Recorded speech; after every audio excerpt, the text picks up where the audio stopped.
My mother-in-law doesn't believe in allergies, and the price I paid for that was losing my child. Hello. I'm a first-time poster, but I discovered this subreddit a few months ago. I was talking about this subreddit with my therapist, and she gave me the homework of speaking out more about my story to see if it lessened my pain. I've written and deleted this post maybe 7 times now, but I think it's time to get it out. I've spoken English for 30 years, but it's not my first language, and occasionally I use the wrong word because that's what the direct translation is, so I apologize in advance if I confuse anyone. This is going to be a long post as I'm a rambler and there is a lot of background involved. This happened 12 years, 2 months, and 13 days ago on Wednesday, November 2nd, 2005.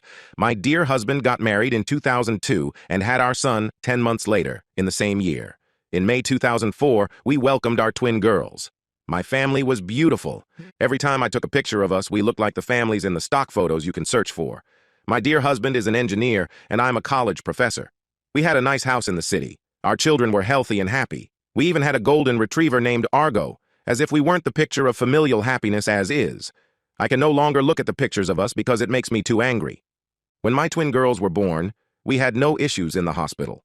They were born right on their due date, latched perfectly, and passed all their postnatal tests with stellar stats.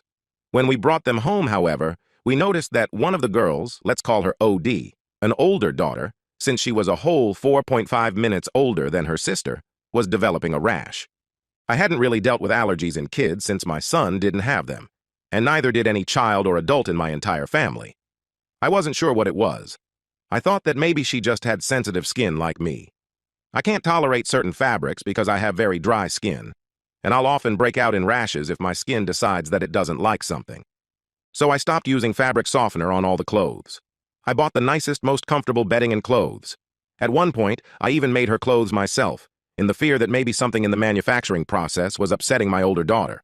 We went to the doctor several times, and they knew that she was having an allergic reaction to something, but every test came back negative, and we couldn't figure out what it was. It took 3 more months to figure it out. During that time, her allergic reactions got more and more severe. At one point, she was the only baby in the history of the hospital who had to be kept in a clean room because she seemed to have a reaction the minute she left. When that happened, we began an elimination therapy that would rival the lifestyle of Buddhist monks. My husband and I moved our son and younger daughter in with his parents because we needed to eliminate everything from our routine to figure out what was causing the reaction in our older daughter. We stopped using our soap, our shampoo, our deodorants, and our laundry detergents, and that was before we even got to our diet. It took us 3 more months, but we figured it out. Our older daughter was allergic to coconut. The doctors told us that it was a particularly rare allergen, so it wasn't on any of the skin test panels they ran. When we found out what she was allergic to, we were so relieved. But in addition to feeling relieved, I delved into a bout of hysterical laughter. I laughed so hard I cried, and to this day my dear husband tells me that he doesn't know if I was crying from relief or pure happiness. You see, I come from a culture that uses coconut almost religiously. It's in our cooking. We break a coconut open at religious events. It's used in almost all sweets. It's in everything. The reason I was laughing was because of how much I hated one particular use for coconut. When I was a kid, pretty much up until I was in the 8th grade, my mother would put coconut oil in my hair all the time. It looked greasy as hell. I hated it. And once I was old enough to start doing my own hair, I never put that stuff in my hair again. I was laughing so hard because, of course, I had a daughter with a severe allergy to the one thing I hated my entire life. We had a lot of fun telling people about her allergy, and everyone laughed because they all knew about my hatred for coconut oil. We told my mother, and she laughed as well. She made jokes about how my baby must have heard me talking about my hatred for coconut oil while she was still cooking inside me and decided that she needed to hate it too. We all had a good laugh, and we left it at that. Or so I thought. My mother and I have always had a contentious relationship at best. We got along well enough, but we disagreed vehemently on certain topics. She wanted a traditional daughter who would be religious, get her MS's degree, marry a man that she and my father picked out, common where I'm from, have 2 kids, a house in the suburbs near her, and be a stay-at-home mom like her. I'm not religious in the slightest. I got 2 undergraduate degrees, went on to get a master's and a PhD, didn't get married until 27, late in my culture, and I married a man who was the polar opposite of what my parents wanted. As if this wasn't enough, I was a working mom who didn't need her to babysit since my husband and I made more than enough for a part-time nanny. Essentially, the best way I can summarize our relationship is by saying that she was very proud of me and loved to talk about my accomplishments. But I could always tell that she wished I was something else. We have a fair amount of safe topics that we can talk about, but I could never discuss anything too serious with her, such as politics or my career. Not because she'd get mad at me, but more so because she just wasn't interested, and I hate getting into conversations where I'm passionate about something but the other person could care less. As far as raising my kids, my mother was a just yes person 99.9% of the time.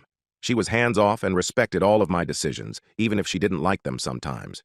Example: I chose not to raise my kids religiously, but I still took them to community events so they could understand their roots, and my mother never pushed them to pray. The only thing she continually got on my case about was the coconut oil thing. You see, my girl has very textured and curly hair. We don't really know where they got it from, considering my husband and I have pin-straight hair that won't even hold a paperclip in it without slipping. I loved it. It was a little on the rough side, and my mother always insisted that a little bit of oil would make the curls soft and more defined. I always said no. Sure, we could have used a different type of oil, but my girls were still so young, and the allergy process had made me terrified of incorporating new things into their routine. I made sure I explained why to my mom, too. She remembered what we'd gone through with her older daughter and her allergy. She brought me food and clothes to the hospitals more than a few times. She helped me move all of my furniture and clothes out of my house when I was eliminating every possible source of allergens.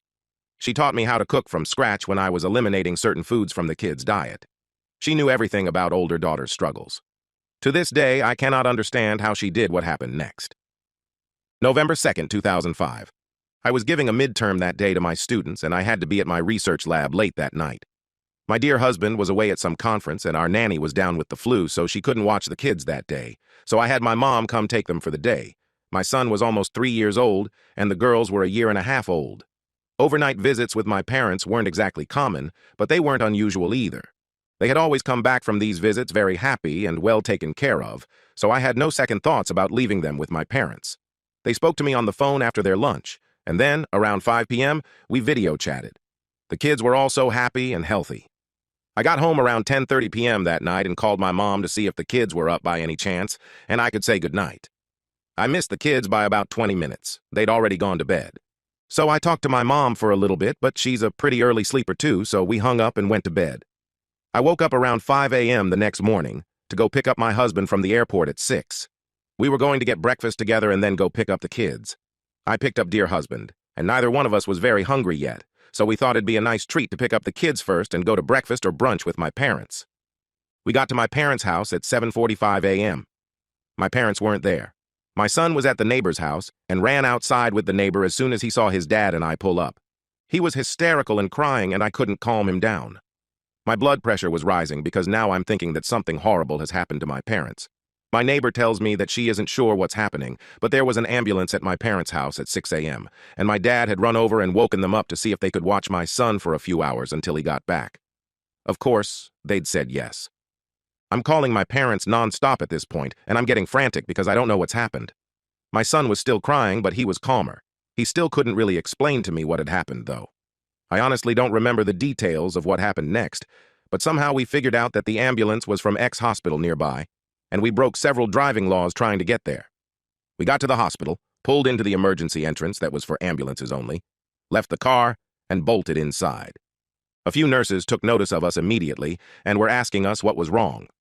I was calmer than my dear husband at this point, so I explained that I didn't know, but my twin girls and my parents were here somewhere. I'll never forget the look on that nurse's face. She knew exactly who I was in that moment, and she was about to cry. Another nurse took me and my dear husband to an empty room and asked us to calm down and listen to the doctor before we went to find my family. My mother had put coconut oil in both my daughter's hairs when they were playing the previous day before bed. The girls loved it when my mom did their hair, so they asked for braids, and my mom was doing their hair. She put coconut oil in both their hairs because it would make for smoother braids. According to my son, my older daughter started to get a little dizzy and itchy when my mom was doing her hair, so my mom gave her some kids' Benadryl, which made her sleepy. Since it was close to bedtime anyway, the kids then went to bed. Giving her Benadryl was something we did whenever she had a mild reaction, since it usually meant she accidentally came across some coconut from a secondary source. We also showered her from head to toe immediately to erase any lingering traces of it. My mother simply gave her some Benadryl, kept the coconut oil in her hair, and put her to fucking sleep. Benadryl made her sleepy and unable to wake up or be conscious enough to wake up her brother or cry. She vomited in her sleep, and the rash spread all over. Her little body was swollen to twice the size. She had asphyxiated in her sleep. She died painfully and slowly in the early hours of the morning. My mother had found her when she went to check on the kids in the morning around 7 a.m. She was already dead by then. My mother screamed and called for my dad, and that's when they'd gone to the hospital. My dad hadn't known about the coconut oil until my mom explained, and to this day, I've never seen my father so angry. He was still unable to look at my mother out of fury, or at me out of shame, when I saw him at the hospital. They had rushed to the hospital, hoping there was some way to save my older daughter and get my younger daughter checked out immediately, since he thought she might have a mild allergy as well. I can't even explain to you the emotions my husband and I felt. I remember seeing my little girl and just being in denial. There was no way that she was gone. This had to be a horrible, horrible nightmare. The following days, the funeral, and explaining to my other kids what had happened are events I still can't talk about because it just breaks a part of me. My mother was investigated, as was my entire family. I almost lost my kids to my country's version of CPS once because they thought my kids were in danger. My dear husband and I had to fight tooth and nail to show that uprooting them during this time would be the worst thing for them at the moment. My mother was never arrested. My father did leave her, though they're not officially divorced. The majority of my mother's family refuses to speak to her, and the few that do speak to her only do so on a limited basis. She currently lives on her own in a small town, and every couple months I'll get a call from her telling me how sorry she is and how she just wasn't thinking.